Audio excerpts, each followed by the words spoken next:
संभोग से समाधि की ओर 15वां प्रवचन। सिद्धांत शास्त्र और वाद से मुक्ति। मेरे प्रिय आत्मन, अभी अभी सूरज निकला। सूरज के दर्शन करता था।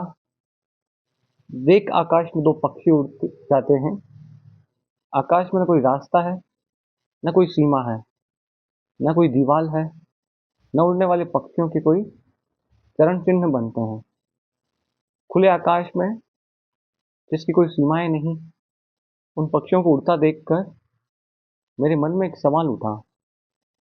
क्या आदमी की आत्मा भी उतने ही खुले आकाश में उड़ने की मांग नहीं करती? क्या आदमी के प्राण भी नहीं तड़पते हैं सारी सीमाओं के ऊपर उठ जाने को, सारे बंधन तोड़ देने को, सारी दीवारों के पार, वहां जहाँ कोई दीवार नहीं, वहां जहाँ कोई फासले नहीं, वहां जहाँ कोई रास्ते नहीं, वहां जहाँ कोई चरण चिन्ह नहीं बनते, उस खुले आकाश में उठ जाने की मनुष्य की आत्मा की प्यास नहीं है? उस खुले आकाश का नाम ही परमात्मा है। लेकिन आदमी तो पैदा होता है और बंधनों में बंध जाता है।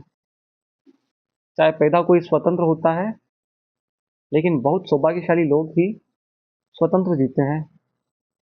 तो बहुत कम सौभाग्यशाली लोग स्वतंत्र होकर मर पाते हैं। आदमी पैदा तो स्वतंत्र होता है और फिर निरंतर परतंत्र होता चला जाता है। किसी आदमी की आत्मा परतंत्र नहीं होना चाहिए, फिर भी आदमी परतंत्र होता चला जाता है। तो ऐसा प्रतीत होता है कि शायद हमने परतंत्रता की बेड़ियों को फूलों से सजा रखा है। शायद हमने परतंत्रता के को स्वतंत्रता के नाम दे रखा है। शायद हमने कारागृहों को मंदिर समझ रखा है। इसलिए वह संभव हो सकता है कि प्रत्येक आदमी के प्राण स्वतंत्र होना चाहते हैं और प्रत्येक आदमी परतंत्र ही जीता है और मरता है। बल्कि ऐसा भी दिखाई पड़ता है कि हम परतंत्रता की रक्षा भी करते हैं। अगर परतंत्रता चोट हो तो हमें तकलीफ भी होती है, पीड़ा भी होती है। अगर कोई हमारी स्वतंत्रता तोड़ देना चाहे तो हमें दुश्मन भी मालूम होता है। परतंत्रता से आदमी का ऐसा क्या प्रेम है? नहीं, स्वतंत्रता में किसी का भी प्रेम नहीं है। लेकिन परतंत्रता को हमने स्वतंत्रता के शब्द और वस्त्र ओढ़ा रखे हैं। एक आदमी अपने को हिंदू कहने में जरा भी अनुभव नहीं करता कि मैं अपनी गुलामी की सूचना कर रहा हूँ। एक आदमी अपने को मुसलमान कहने में जरा भी नहीं सोचता कि मुसलमान होना मनुष्यता के ऊपर दीवार बनानी है। एक आदमी किसी वाद में, किसी संप्रदाय में, किसी देश में अपने को बांध कर कभी भी नहीं सोचता कि मैंने अपना कारागृह अपने हाथों में बना लिया है। बड़ी चालाकी, बड़ा धोखा आदमी अपने को देता है। सबसे बड़ा धोखा यह है कि अपने कारागृहों को सुंदर नाम दे दिए हैं। हमने बेड़ियों को फूलों से सजा दिया है। जो हमें बांधे हुए हैं उन्हें हम मुक्तदायी समझ रहे हैं। यह भी पहली बात आज हम कहना चाहता हूँ। जो लोग भी जीवन में क्रांति चाहते हैं, सबसे पहले उन्हें समझ लेना होगा कि बंधा हुआ आदमी कभी भी जीवन की क्रांति से नहीं गुजर सकता है। और हम सारे ही लोग बंधे हुए हैं। यद्यपि हमारे हजार हाथों पर जंजीरें नहीं है, हमारे पैरों में बेड़ियां नहीं है, लेकिन हमारी आत्माओं पर बहुत जंजीरें हैं, बहुत बेड़ियां हैं। हाथ पैर बेड़ियों पड़ी हो तो दिखाई पड़ जाएगी, आत्मा पर जंजीरें पड़ी हो तो दिखाई भी नहीं पड़ती। अदृश्य बंधन इस बुरी तरह बांध लेते हैं कि उनका पता भी नहीं चलता और जीवन भी हमारा एक कैद बन जाता है। अदृश्य बंधनों में सबसे अद्भुत बंधन सिद्धांत के, शास्त्रों के और शब्दों के हैं। एक गांव में एक दिन सुबह सुबह बुद्ध का प्रवेश हुआ। गांव के द्वार पर ही एक व्यक्ति ने बुद्ध को पूछा, आप ईश्वर को मानते हैं? मैं नास्तिक हूँ, मैं ईश्वर को नहीं मानता। आपकी क्या दृष्टि है? बुद्ध ने कहा, ईश्वर ईश्वर है। ईश्वर के अतिरिक्त और कुछ भी सत्य नहीं है। बुद्ध गांव के भीतर पहुंचे। एक दूसरे व्यक्ति ने बुद्ध को कहा, मैं आस्तिक हूँ, मैं ईश्वर को मानता हूँ। आप ईश्वर को मानते हैं? बुद्ध ने कहा, ईश्वर है ही नहीं, मानने का सवाल ही नहीं उठता। ईश्वर एक असत्य है। पहले आदमी ने पहला उत्तर सुना था, दूसरे आदमी ने दूसरा उत्तर सुना था। लेकिन बुद्ध के पास एक भिक्षु था, आनंद। उसने दोनों उत्तर सुने। वह बहुत हैरान हो गया। सुबह ही बुद्ध ने कहा कि ईश्वर है। दोपहर बुद्ध ने कहा ईश्वर नहीं है। आनंद बहुत चिंतित हो गया कि बुद्ध का प्रयोजन क्या है। लेकिन सांझ फुर्सत होगी, रात सब लोग विदा हो जाएंगे, तब पूछ लेगा। लेकिन सांझ तो मुश्किल और बढ़ गई। एक तीसरे आदमी ने आकर पूछा, मुझे कुछ भी पता नहीं है कि ईश्वर है या नहीं। मैं आपसे पूछता हूँ, आप मानते हैं ईश्वर है या नहीं है? बुद्ध उसकी बात सुनकर चुप रह गए। बुद्ध उसकी बात सुनकर चुप रह गए। उन्होंने कोई भी उत्तर न दिया। रात जब सारे लोग विदा हो गए तो आनंद बुद्ध को पूछने लगा कि मैं बहुत मुश्किल में पड़ गया हूँ। मुझे बहुत झंझट में डाल दिया आपने। सुबह कहा ईश्वर है, दोपहर कहा नहीं है, सांझ चुप रह गए। मैं क्या समझूं? बुद्ध ने कहा, उन तीनों उत्तर में कोई भी उत्तर तेरे लिए ही नहीं दिया गया था। तूने वे उत्तर क्यों लिए? जिनको उत्तर दिए गए थे उनके लिए दिए गए थे। तुझे तो कोई उत्तर दिया गया नहीं था। आनंद ने कहा, क्या मैं अपने कान बंद रखता? मैंने तीनों बातें सुन ली। यद्यपि उत्तर मुझे नहीं दिए गए थे, लेकिन देने वाले तो आप एक थे। आपने तीन उत्तर दिए। बुद्ध ने कहा, तू नहीं समझा। मैं उन तीनों की मान्यताएं तोड़ देना चाहता था। सुबह जो आदमी आया था वह नास्तिक था, जो नास्तिकता में बंध गया था। उस आदमी की आत्मा भी परतंत्र हो गई है। मैं चाहता था वह अपनी जंजीर से मुक्त हो जाए। अपनी जंजीर तोड़ देने को मैंने कहा ईश्वर है। ईश्वर है, मैंने इसलिए कहा कि वह जो नहीं मानकर बैठा है अपनी जगह से हिल जाए, उसकी जड़ें उखड़ जाए, उसकी दीवार गिर जाए, तो फिर से सोचने को मजबूर हो जाए। वह चुप हो गया। उसने सोचा है कि यात्रा समाप्त हो गई। और जो भी समझ आदमी लेता है कि यात्रा समाप्त हो गई, वह कारागृह में पहुंच जाता है। जीवन है अनंत यात्रा। वह यात्रा कभी भी समाप्त नहीं होती। लेकिन हिंदू की यात्रा समाप्त हो गई है, बौद्ध की यात्रा समाप्त हो गई है, जैन की यात्रा समाप्त हो गई है, गांधीवादी की यात्रा समाप्त हो गई है, मार्क्सवादी की यात्रा समाप्त हो गई है। जिसको भी वाद मिल गया है उसकी यात्रा समाप्त हो गई है। उसने सत्य को पा लिया है, वह सत्य को उपलब्ध हो गया है। अब आगे आगे खोज समाप्त हो गई है। सभी संप्रदायों की, सभी धर्मों की, सभी पकड़ वालों की खोज समाप्त हो जाती है। बुद्ध ने कहा, मैं उसे तोड़ देना चाहता था उसकी जंजीरों से, ताकि वह फिर से पूछे, वह फिर से खोजे, वह आगे बढ़ जाए। दोपहर जो आदमी आया था वह आदमी आस्तिक था। वह मानकर बैठ गया था कि ईश्वर है। उससे मुझे कहना पड़ा कि ईश्वर नहीं है, ईश्वर है ही नहीं, ताकि मैं उसकी जंजीरों को ढीला कर सकूं, उसके मत को भी तोड़ सकूं। क्योंकि सत्य को वे ही लोग उपलब्ध होते हैं जिनका कोई मत नहीं। और सांझ जो आदमी आया था उसका कोई मत नहीं था। उसने कहा, मुझे भी पता नहीं है ईश्वर है या नहीं, इसलिए मैं भी चुप रह गया।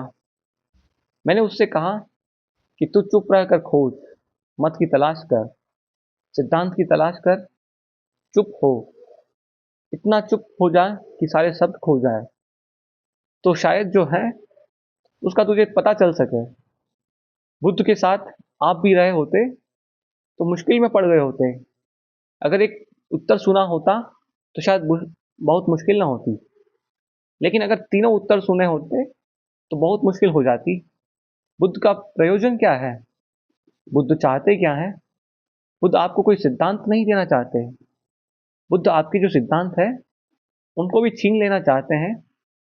बुद्ध आपके लिए कोई कारागृह नहीं बनाना चाहते हैं। आपका जो बना कारागृह है उसको भी गिरा देना चाहते हैं, ताकि वह खुला आकाश, जीवन का खुली आंखों से देखने की क्षमता उपलब्ध हो सके।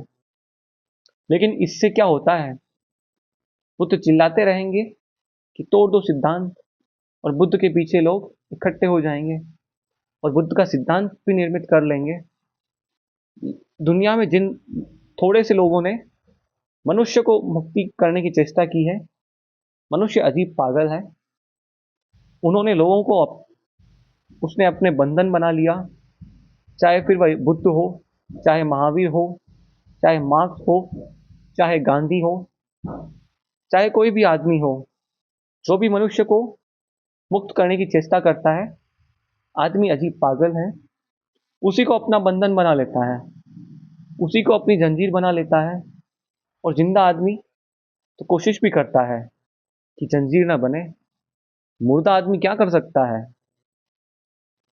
मरे हुए नेता, मरे हुए संत बहुत खतरनाक सिद्ध होते हैं, अपने कारण नहीं, आदमी की आदत के कारण। दुनिया के सभी महापुरुष जो कि मनुष्य को मुक्त कर सकते थे, कोई भी मनुष्य को मुक्त नहीं कर पाया। मनुष्य ने उनको ही अपने बंधन से रूपांतरित कर लिया।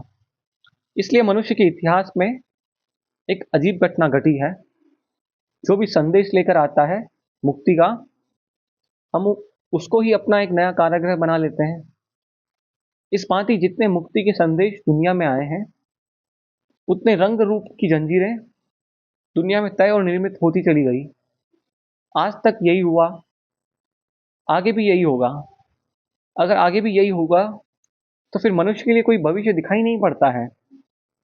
लेकिन ऐसा मुझे नहीं लगता कि जो आज तक हुआ है वह आगे भी होगा। जरूरी है? वह आगे होना जरूरी नहीं है। यह असंभव हो सकता है कि जो आज तक हुआ है वह आगे न हो, और न हो सके तो मनुष्यता मुक्त हो सकती है। लेकिन मनुष्यता मुक्त हो या न हो, एक एक मनुष्य को भी अगर मुक्त होना है तो उसे अपने चित्त पर, अपने मन पर, अपनी आत्मा पर लगाई सारी जंजीरों को तोड़ देने की हिम्मत जुटानी पड़ती है। जंजीरें बहुत मधुर है, बहुत सुंदर है, सोने की है, इसलिए और भी कठिनाई हो जाती है। महापुरुषों से मुक्त होना बहुत कठिन मालूम पड़ता है, सिद्धांतों से मुक्त होना बहुत कठिन मालूम पड़ता है, शास्त्रों से मुक्त होना बहुत कठिन मालूम पड़ता है। और अगर कोई कहे तो वह आदमी दुश्मन मालूम होगा, क्योंकि हम इन सारी चीजों को मानकर निश्चिंत हो गए हैं। अब खोजने की कोई जरूरत नहीं रही।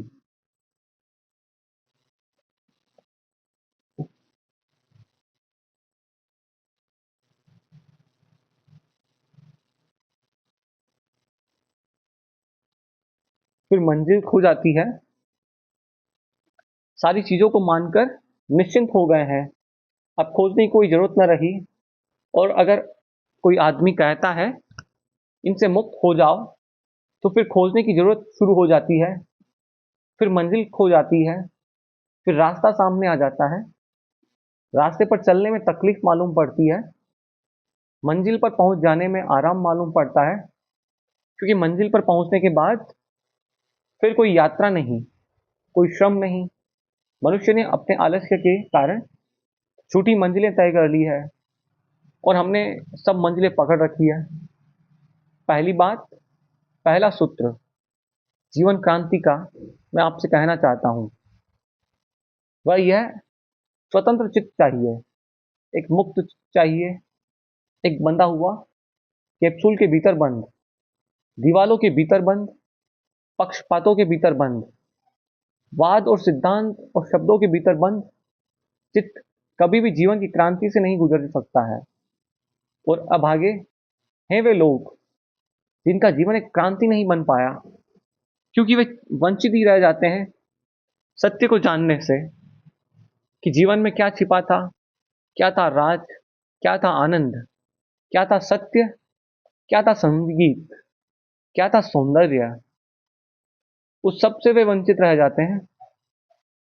मैंने सुना है एक सम्राट ने अपनी सुरक्षा के लिए एक महल बनाया था। उसने ऐसा इंतजाम किया था कि महल के भीतर कोई दुश्मन ना आ जाए। उसने सारे दरवाजे बंद कर दिए, सिर्फ एक दरवाजा महल में रखा था और दरवाजे पर 1000 नंगी तलवारों का पहरा था। एक छोटा छेद भी नहीं था मकान में। सारे महल के द्वार दरवाजे बंद कर दिए थे और फिर वह बहुत निश्चिंत हो गया। अब किसी खिड़की में, किसी द्वार से, दरवाजे में किसी डाकू की, किसी हत्यारे की, किसी दुश्मन की आने की संभावना न थी। पड़ोस के राजा ने सुना, वह उसके महल को देखने गया। वह भी उसके महल को देखकर बहुत प्रसन्न हुआ। आदमी ऐसा पागल है, बंद दरवाजे को देखकर बहुत प्रसन्न होता है, क्योंकि बंद दरवाजों को वह समझता है सुरक्षा, सिक्योरिटी, सुविधा। उस राजा ने भी महल देखकर कहा, हम भी एक महल बनवा लेंगे। यह महल तो बहुत सुरक्षित है। इस महल में तो निश्चिंत रहा जा सकता है।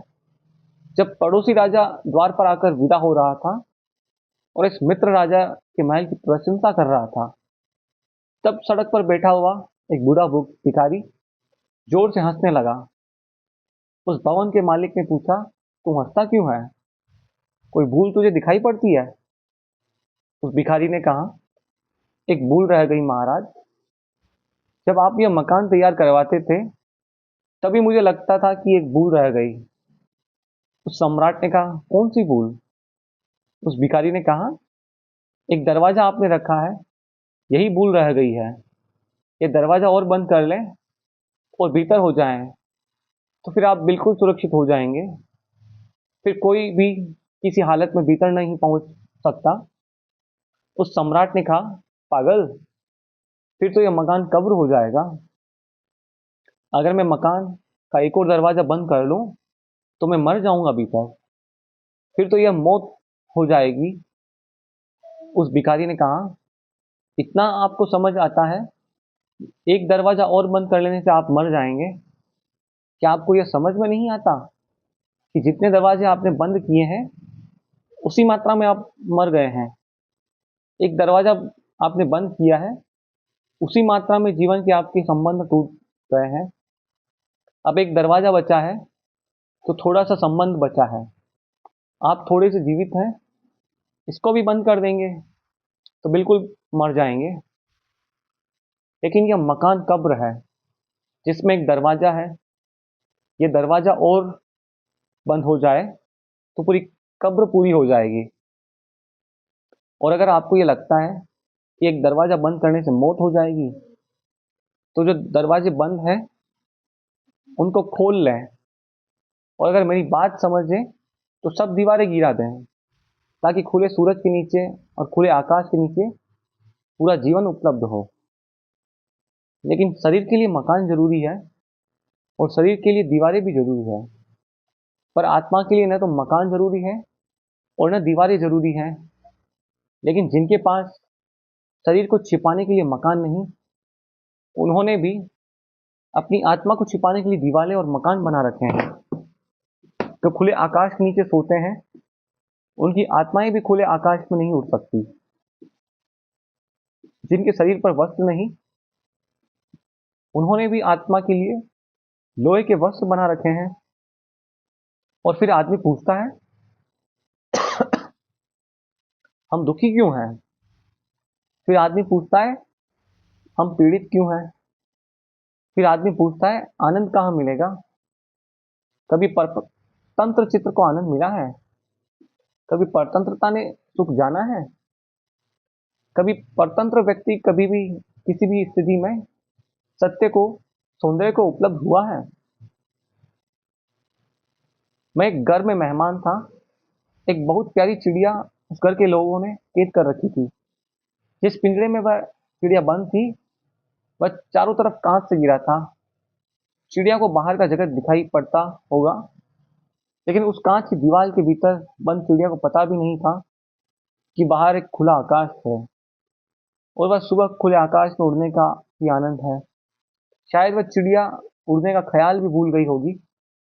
शायद उसके पंख किस लिए हैं यह भी उसे पता नहीं रहा होगा, और अगर उसे बाहर भी कर दिया जाए तो शायद वह घबराएगी और अपने सुरक्षित पिंजरे में वापस आ जाएगी। उसके पास पंख किस लिए हैं यह भी उस चिड़िया को पता नहीं है। शायद पंख उसे निरर्थक लगते होंगे, बोझ लगते होंगे, और उसे यह भी पता नहीं कि उस खुले आकाश में सूरज की तरफ बादलों के पार उड़ जाने का भी एक आनंद है, एक जीवन है। वह उसे कुछ भी पता नहीं है। उस चिड़िया को कुछ भी पता नहीं है। हमें पता है। हमने भी 5 कांच की दीवारें बना रखी है। उन कांच की दीवारों के पास बियॉन्ड, उनके अतीत भी कोई लोक है, जहाँ कोई सीमा नहीं छूटती, जहाँ आगे और आगे अनंत विस्तार है, जहाँ सूरज है, जहाँ बादलों के अतीत आगे खुला आकाश है। नहीं, हमें उसका कोई पता नहीं है। शायद हमें भी आत्मा एक बोझ मालूम पड़ती है, और हम में से बहुत से लोग अपनी आत्मा को खो देने की हर चेष्टा करते हैं। हमें आत्मा भी एक बोझ मालूम पड़ती है, इसलिए शराब पीकर आत्मा को भुला देने की कोशिश करते हैं, संगीत सुनकर भुला देने की कोशिश करते हैं, किसी तरह आत्मा भूल जाए इसकी चेष्टा करते हैं। वह आत्मा भी एक बोझ है। उसे उस चिड़िया को पंख बोझ मालूम होते हैं, क्योंकि हमें पता नहीं है कि एक आकाश है जहाँ आत्मा भी पंख बना जाती है, और आकाश की एक उड़ान है। इस उड़ान की उपलब्धि का नाम ही है प्रभु है, परमात्मा है। धर्म मनुष्य को मुक्त करने की कला है। अगर ठीक से कहूँ तो धर्म मनुष्य के जीवन में क्रांति लाने की कला है। इसलिए कायर कभी धार्मिक नहीं हो सकते।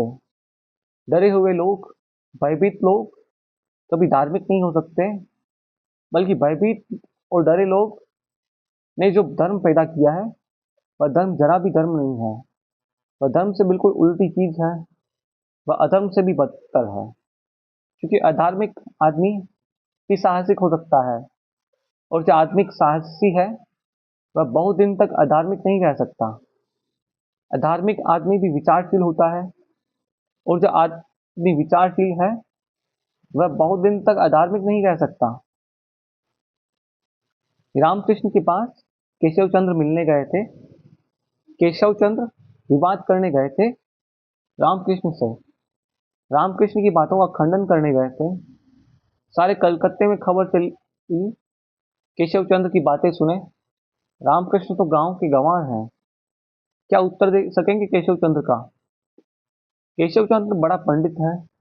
बड़ी भीड़ इकट्ठी हो गई। रामकृष्ण के शिष्य बहुत डरे हुए थे। केशव के सामने रामकृष्ण क्या बात कर सकेंगे, कहीं ऐसा न हो कि फजीयत हो जाए। सब तो मित्र डरे थे, लेकिन रामकृष्ण बार बार आकर पूछते थे, केशव अभी तक आए नहीं। एक भक्त ने कहा भी कि आप पागल होकर प्रतीक्षा कर रहे हैं, और आपको पता नहीं कि आप दुश्मन की प्रतीक्षा कर रहे हैं। वे आकर आपकी बातों का खंडन करेंगे। वे बहुत बड़े तार्किक हैं। रामकृष्ण कहने लगे, वही देखने के लिए मैं आतुर हो रहा हूँ, क्योंकि इतना तार्किक आदमी अधार्मिक कैसे रह सकता है, ये मुझे देखना है। इतना विचारशील आदमी कैसे धर्म के विरोध में रह सकता है, यही मुझे देखना है। यह असंभव है। केशव आए और केशव ने विवाद शुरू किया। केशव ने सोचा था रामकृष्ण उत्तर देंगे, लेकिन केशव एक एक तर्क देते थे। रामकृष्ण उठ उठकर गले लगा लेते थे, और आकाश की तरफ हाथ जोड़कर किसी को धन्यवाद देते थे। थोड़ी देर में केशव बहुत मुश्किल में पड़ गए। उनके साथ आए लोग भी मुश्किल में पड़ गए। आखिर केशव ने पूछा कि आप करते क्या हैं, मेरी बातों का जवाब नहीं देते। और हाथ जोड़कर आकाश में धन्यवाद किसको कर देते हैं? रामकृष्ण ने कहा, मैंने बहुत चमत्कार देखे हैं, यह चमत्कार मैंने नहीं देखा। इतना बुद्धिमान आदमी, इतना विचारशील आदमी धर्म के विरोध में कैसे रह सकता है? जरूर भगवान का चमत्कार है, इसलिए मैं उसको ऊपर धन्यवाद देता हूँ। और तुमसे मैं कहता हूँ कि तुम्हें भी जवाब नहीं दूंगा, लेकिन जवाब तुम्हें मिल जाएंगे, क्योंकि उसका चित्त इतना मुक्त होकर सोचता है, वह किसी तरह के बंधन में नहीं रह सकता। वह अधर्म के बंधन में भी नहीं रह सकता। झूठे धर्म के बंधन तुमने तोड़ डाले हैं, वह जल्दी ही अधर्म के बंधन भी टूट जाएंगे, क्योंकि विवेक अंततः सारे बंधन तोड़ देता है। और जहाँ सारे बंधन टूट जाते हैं, वहाँ जिसका अनुभव होता है वही धर्म है, वही परमात्मा है। मैं कोई दलील न दूंगा, तुम्हारे पास दलील देने वाला बहुत अद्भुत मस्तिष्क है। वह खुद ही दलील खोज लेता। केशव सोचते हुए वापस लौटे और उस दिन रात में उन्होंने अपनी डायरी में लिखा, आज मेरा एक धार्मिक आदमी से मिलना हो गया, और शायद उस आदमी ने रूपांतरण शुरू कर दिया है। मैं पहली बार सोचता हुआ लौटा हूँ और उस आदमी ने मुझे कोई उत्तर भी नहीं दिया और मुझे विचार में डाल दिया है। मनुष्य के पास विवेक है, लेकिन विवेक बंधन में है, और जो विवेक बंधन में है वह सत्य तक नहीं पहुंच सकता है। हमें सोच लेना है, एक एक व्यक्ति को, हमारा विवेक बंधन में तो नहीं है। अगर मन में कोई भी संप्रदाय है तो विवेक बंधन में है। अगर मन में कोई भी शास्त्र है तो विवेक बंधन में है। अगर मन में कोई भी महात्मा है तो विवेक बंधन में है। और जब मैं यह कहता हूँ तो लोग सोचते हैं शायद मैं महात्मा और महापुरुषों के विरोध में हूँ। मैं किसी के विरोध में क्यों होने लगा? मैं किसी के भी विरोध में नहीं हूँ, बल्कि सारे महापुरुषों का काम ही यही रहा है कि आप बंधन न जाए। हमारे महापुरुषों की आकांक्षा यही रही है कि आप बंध न जाए, क्योंकि जिस दिन आपके बंधन गिर गए, आप भी वही हो जाएंगे जो महापुरुष हो जाते हैं। महापुरुष मुक्त हो जाता है और अजीब पागल लोग हैं, हम उसी मुक्त महापुरुष के पीछे बंध जाते हैं। समस्त वाद बांध लेते हैं। वाद से पीछे, वाद से छूटे बिना जीवन में क्रांति नहीं होती है, नहीं हो सकती है। लेकिन हमें ख्याल भी नहीं आता कि हम बंधे हुए लोग हैं। अगर मैं अभी कहूँ कि हिंदू धर्म व्यर्थ है, या मैं कहूँ कि इस्लाम व्यर्थ है, या मैं कहूँ कि गांधीवाद से छुटकारा जरूरी है, तो आपके मन को चोट लगती है। अगर चोट लगती है तो आप समझ लेना कि आप बंधे हुए आदमी हैं। चोट किसको लगती है? चोट का कारण क्या है? चोट कहाँ लगती है? हमारे भीतर। चोट वहीं लगती है जहाँ हमारे बंधन है। जिस चित्त पर बंधन नहीं, उसे कोई भी चोट नहीं लगती। इस्लाम खतरे में है तो वे जो इस्लाम के बंधन में बंधे हैं खड़े हो जाएंगे युद्ध के लिए, संघर्ष के लिए। उनके छुरे बाहर निकल जाएंगे। हिंदू धर्म खतरे में है तो वे जो हिंदू धर्म के गुलाम हैं वे खड़े हो जाएंगे लड़ने के लिए। अगर कोई मार्क्स को कुछ कह दे तो जो मार्क्स के गुलाम है वे खड़े हो जाएंगे। अगर कोई गांधी को कुछ कह दे तो जो गांधी के गुलाम है वे खड़े हो जाएंगे। लेकिन यह गुलामी चाहे किसी के साथ हो, मेरे साथ हो सकती है। अभी मुझे बंबई में किसी ने कहा कि किसी मेरे मित्र ने कुछ अखबार में मेरे संबंध में लेख लिखे होंगे, तो किन्हीं दो व्यक्तियों ने उन मित्र को कहीं रास्ते में पकड़ लिया और कहा कि अगर आगे लिखा तो गर्दन दबा देंगे। मुझे बंबई में किसी ने कहा, तो मैंने कहा कि उन्होंने उनको पकड़ कर कहा कि गर्दन दबा देंगे। वे मेरे गुलाम हो गए हैं, वे मुझसे बंध गए हैं। वे अपने मैं अपने से नहीं बांध लेना चाहता हूँ। मैं चाहता हूँ कि प्रत्येक व्यक्ति किसी से बंधा हुआ न रहे। एक ऐसे चित्त की दशा हो कि हम किसी से बंधे हुए नहीं हैं। उस हालत में क्रांति तत्काल शुरू हो जाती है। एक्सप्लोजन, एक विस्फोट हो जाता है। जो आदमी किसी से भी बंधा हुआ नहीं है, उसकी आत्मा पहली दफे अपने पर खोल देती है खुले आकाश में और उड़ने के लिए तैयार हो जाती है। बंधे हुए आदमी का मतलब है पंखे बंधे हैं जमीन से, पैर गड़े हैं जमीन में, उड़ेंगे कैसे? और फिर हम पूछते हैं कि चित्त दुखी है, अशांत है, परेशान है, आनंद कैसे मिले, परमात्मा कैसे मिले, सत्य कैसे मिले, मोक्ष कैसे मिले, निर्वाण कैसे मिले? कहीं आकाश में नहीं है निर्वाण, कहीं दूर सात आसमानों के पार नहीं है मोक्ष, यही है और अभी है। और उस आदमी को उपलब्ध हो जाता है जो कहीं भी बंधा हुआ नहीं है, इसकी कोई क्लीनिंग नहीं है, इसके हाथ दूसरे के हाथ को नहीं पकड़े हुए हैं, जो अकेला है और अकेला खड़ा है, और जिसने इतना साहस और इतनी हिम्मत जुटा ली है कि जब वह किसी का अनुयायी हो, किसी के पीछे चलने वाला नहीं है, किसी का अनुकरण करने वाला नहीं है, अब वह किसी का मानसिक गुलाम नहीं है, मेंटल स्लेवरी उसकी नहीं है, लेकिन हम कहेंगे कि मैं जैन हूँ और कभी ना सोचेंगे कि हम महावीर के मानसिक गुलाम हो गए हैं। कहेंगे मैं कम्युनिस्ट हूँ और कभी ना सोचेंगे कि हम मार्क्स और लेनिन के मानसिक गुलाम हो गए हैं। कहेंगे मैं गांधीवादी हूँ और कभी ना सोचेंगे कि हम गांधी के गुलाम हो गए हैं। दुनिया में गुलामों की कतारें लगी हैं, गुलामी के नाम अलग अलग हैं, लेकिन गुलामी कायम है। मैं गुलामी नहीं बदलना चाहता कि एक आदमी से छुड़ाकर दूसरे की गुलामी आपको पकड़ दी जाए। उस पर कोई फर्क नहीं पड़ता, वह वैसे ही है जैसे लोग मरकट लाश को ले जाते हैं, कंधे पर रख कर एक कंधा दुखने लगता है, दूसरे कंधे पर रख लेते हैं, थोड़ी देर में दूसरा कंधा दुखने लगता है तो फिर कंधा बदल लेते हैं। आदमी गुलामियों में कंधे बदल रहा है। अगर गांधी से छूटता है तो मार्क्स से झगड़ जाता है, अगर महावीर से छूटता है तो मोहम्मद को पकड़ लेता है, अगर एक वाद से छूटता है तो फौरन पहले इंतजाम कर लेता है किसको पकड़ूं। लोग मेरे पास पूछने आते हैं कि आप कहते हैं यह गलत है, वह गलत है, आप हमें यह बताइए कि सही क्या है। वे असल में पूछ रहे हैं कि फिर हम पकड़े क्या, वह हमें बताइए। जब तक हमें पकड़ने को न हो तब तक हम छोड़ेंगे नहीं। और मैं आपसे कह रहा हूँ पकड़ना गलत है, मैं ये नहीं कह रहा हूँ कि आप क्या पकड़े, मैं आपसे कह रहा हूँ पकड़ना गलत है।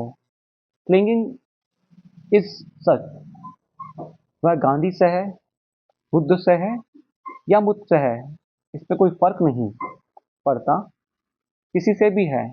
पकड़ने वाले चित्त का स्वरूप एक ही है कि पकड़ने वाला चित्त खाली नहीं रहना चाहिए, वह चाहता है कहीं ना कहीं मेरी मुट्ठी बंधी रहनी चाहिए, मुझे कोई सहारा होना चाहिए।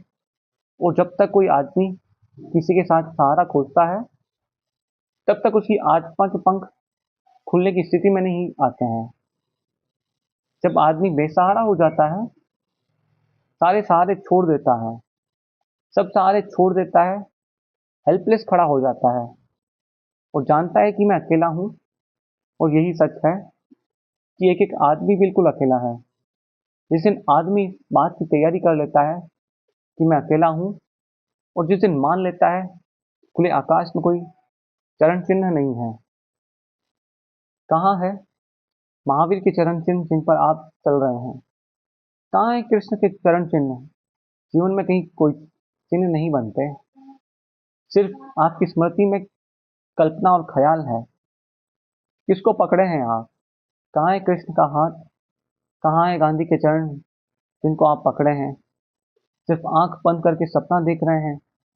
सपने देखने से कोई आदमी मुक्त नहीं होता। न गांधी के चरण आपके हाथ में है, न कृष्ण के, न राम के। आपको कोई चरण आपके हाथ में नहीं है, आप अकेले खड़े हैं, आंख बंद करके कल्पना कर रहे हैं कि मैं किसी को पकड़ूं। जितनी देर तक आप यह कल्पना किए हुए हैं उतनी देर तक आपकी अपनी आत्मा के जागरण का अवसर पैदा नहीं होगा, और तब तक आपके जीवन में वह क्रांति नहीं हो सकती जो आपको सत्य के निकट ले जाए। न जीवन में वह क्रांति हो सकती है कि जीवन के सारे पर्दे खुल जाए, उसका रहस्य खुल जाए, उसकी मिस्ट्री खुल जाए और आप जीवन को जान सकें और देख सकें। बंधा हुआ आदमी आंख पर चश्मे लगाए हुए जीता है, खिड़कियों में से, छेदों में से देखता है दुनिया को, जैसे कोई एक छेद कर ले दीवार में और उसमें से देखे आकाश को। उसे जो दिखाई पड़ेगा वह उस छेद की सीमा से बंधा होगा, वह आकाश नहीं है। जिसे आकाश देखना है उसे दीवारों के बाहर आ जाना चाहिए। और कई बार कितनी छोटी छोटी चीजें बांध लेती है, हमें पता ही नहीं। रविंद्रनाथ एक रात नाव में यात्रा कर रहे थे, छोटी सी मोमबत्ती जलाकर कोई किताब पढ़ते रहे थे। आधी रात को थक गए, तब मोमबत्ती फूंक मारकर बुझा दी, किताब बंद की। एकदम देखकर हैरान हो गए, वह छोटा सा बजरा नाव उसमें बैठे थे। जैसे ही मोमबत्ती बुझी, चारों तरफ से पूर्णिमा की रात थी बाहर। उस मोमबत्ती के कारण पता ही नहीं चलता था कि बाहर पूर्णिमा की रात भी है।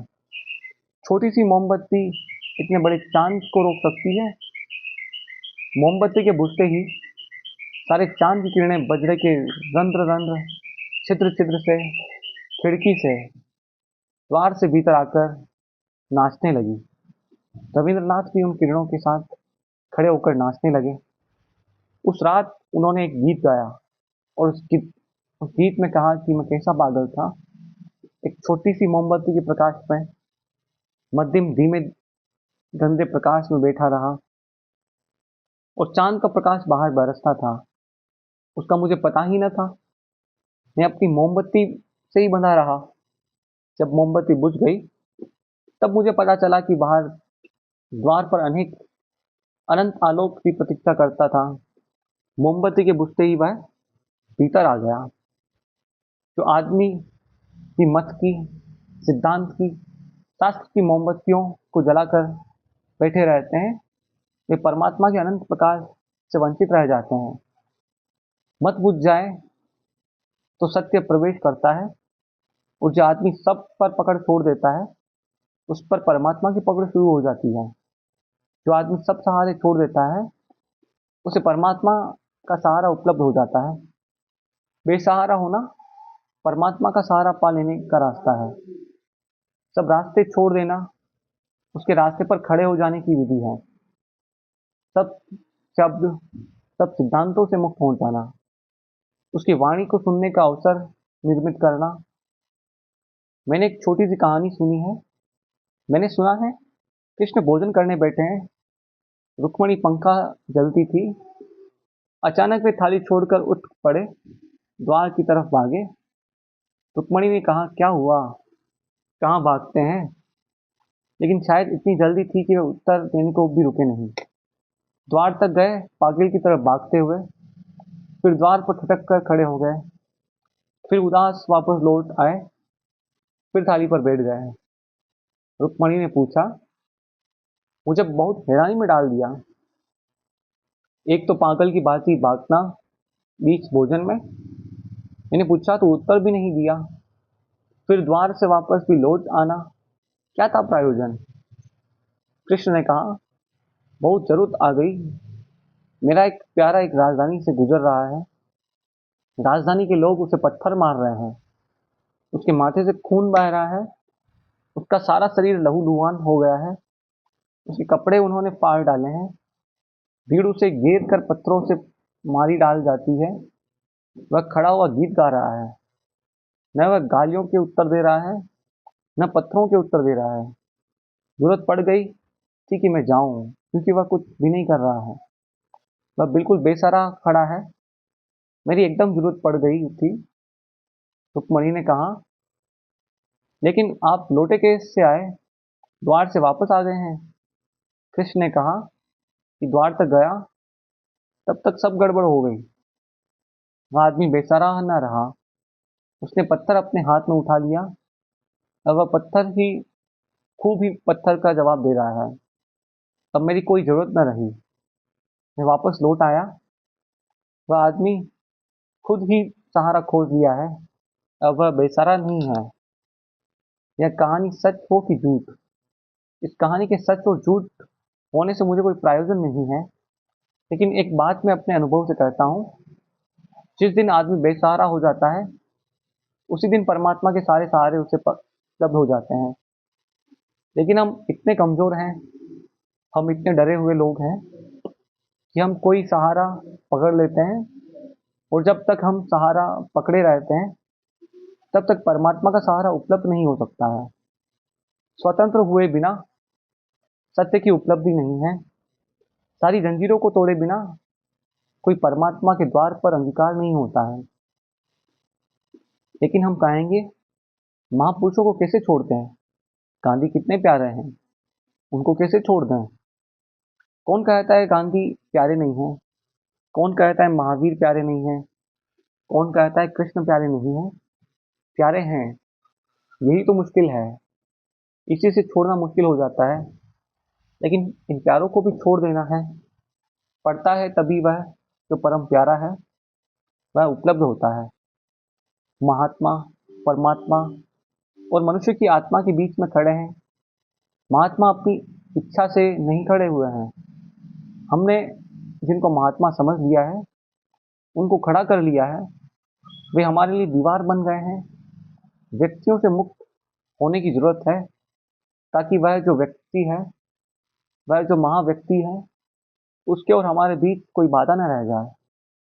शब्दों और सिद्धांतों से मुक्त होने की जरूरत है, ताकि सत्य जैसा है वैसा हम देख सकें। अभी हम सत्य को वैसा ही देखते हैं जैसा हम देखना चाहते हैं। हमारी इच्छा काम करती है, हमारी मान्यता काम करती है, हमारे चश्मे काम करते हैं। हम वही देखना चाहते हैं, वही देख लेते हैं जो है। वह हमें दिखाई नहीं पड़ता, और जो है वही सत्य है। कौन देख पाया उसे जो है, उसे वही देख पाता है जिसका अपना देखने का कोई आग्रह नहीं, जिसको मत नहीं, कोई पंथ नहीं, जिसकी आंखों पर कोई चश्मा नहीं, तो सीधा नग्न, शून्य, निर्वस्त्र, बिना सिद्धांतों के खड़ा है। उसे वही दिखाई पड़ता है जो है। वह जो मुक्तिदायी है, वह जो है उसी का नाम जीवन है। वह जो है उसी का नाम परमात्मा है। यह पहला सूत्र ध्यान में रखना जरूरी है। अपने को बांधे मत, और जहां जहां बंधे हो कृपा करें वहां से छूट जाए। और यह मत पूछे कि छूटने के लिए क्या करना पड़ेगा। छूटने के लिए कुछ भी नहीं करना पड़ेगा, क्योंकि महापुरुष आपको नहीं बांधे हुए हैं कि आपको कुछ करना पड़े।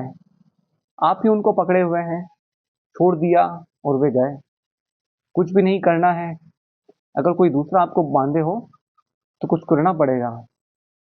आप ही अगर अब पकड़े हो तो जान लेना पर्याप्त है, और छूटना शुरू हो जाता है। कोई गांधीवादियों को नहीं बांधे हुए हैं। गांधी तो जिंदगी भर कोशिश करते रहे कि गांधीवाद जैसी कोई चीज खड़ी ना हो जाए। लेकिन गांधीवादी बिना गांधीवाद खड़े किए कैसे रह सकते हैं? फिर बंधे किससे? वाद चाहिए जिससे बंधा जा सके। अब वे उससे बंध गए हैं। अब उनसे पूछो तो वे कहेंगे कैसे छूटें। अगर आप पूछते हैं कि कैसे छूटें, तो फिर आप समझे नहीं। कोई दूसरा आपको बांधे हुए नहीं है। कृष्ण हिंदुओं को बांधे हुए नहीं है, और न मोहम्मद मुसलमानों को, और न महावीर जैनों को। कोई किसी को बांधे हुए नहीं है।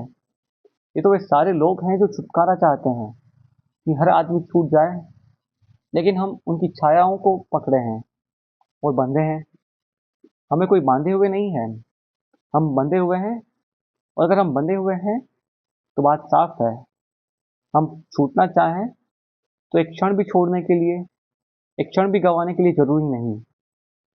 हम इस भवन के भीतर बंधे हुए हैं, इस भवन के बाहर मुक्त होकर जा सकते हैं। मैं अभी ग्वालियर में था कुछ 1.5 वर्ष पहले। ग्वालियर के एक पुत्र ने मुझे फोन किया कि मैं अपनी बूढ़ी माँ को भी आपकी सभा में लाना चाहता हूँ। लेकिन मैं डर गया, क्योंकि उसकी उम्र कोई 90 वर्ष है। 40 वर्षों से वह दिन रात माला फेरती है, सोती है तो भी माला उसके हाथ में होती है।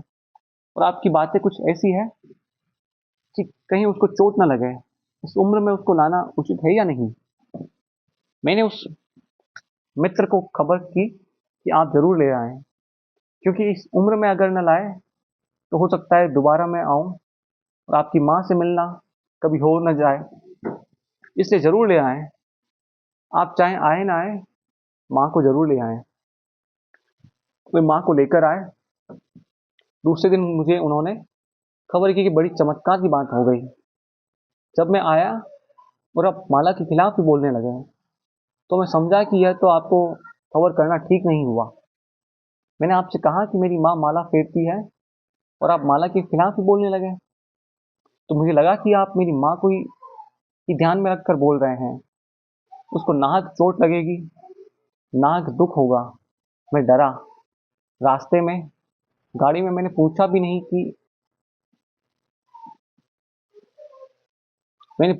कि तेरे मन पर क्या असर पड़ा हुआ है। घर जाकर मैंने पूछा कि कैसा लगा, तो मेरी माँ ने कहा कैसा लगा। मैं माला मैं माला वही मीटिंग में छोड़ आई।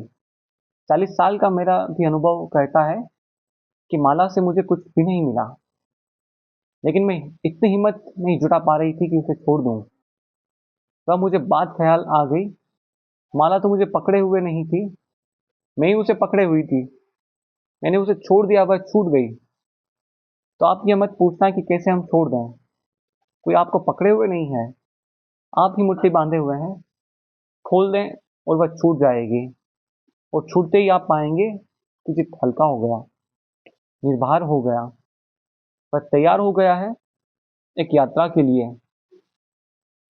इन 4 दिनों की यात्रा में उस यात्रा और सूत्रों पर हम बात करेंगे, लेकिन यह पहला सूत्र है, नो क्लिंगिंग। कोई पकड़ नहीं, कोई पकड़ नहीं, गैर पकड़ ना पकड़, सब पकड़ छोड़ देना। छोड़ते ही मन तैयार हो जाता है, छोड़ते ही मन पंख फैला देता है, और छोड़ते ही मन सत्य की यात्रा के लिए आकांक्षा करने लगता है। क्योंकि जो मत से बंधे हैं वे डरते हैं सत्य को जानने से, क्योंकि जरूरी नहीं कि सत्य उनके मत के पक्ष में हो। मतवादी हमेशा सत्य को जानने से डरता है, क्योंकि यह जरूरी नहीं कि सत्य उनके मत के पक्ष में हो।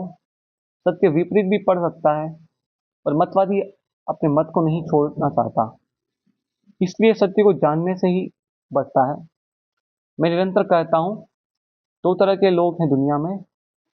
एक वे लोग हैं जो चाहते हैं सत्य हमारे पीछे चले। मतवादी को अपने पीछे चलना चाहता है, और वह कहता है कि मेरा मत सही है, सत्य इसको सिद्ध करे।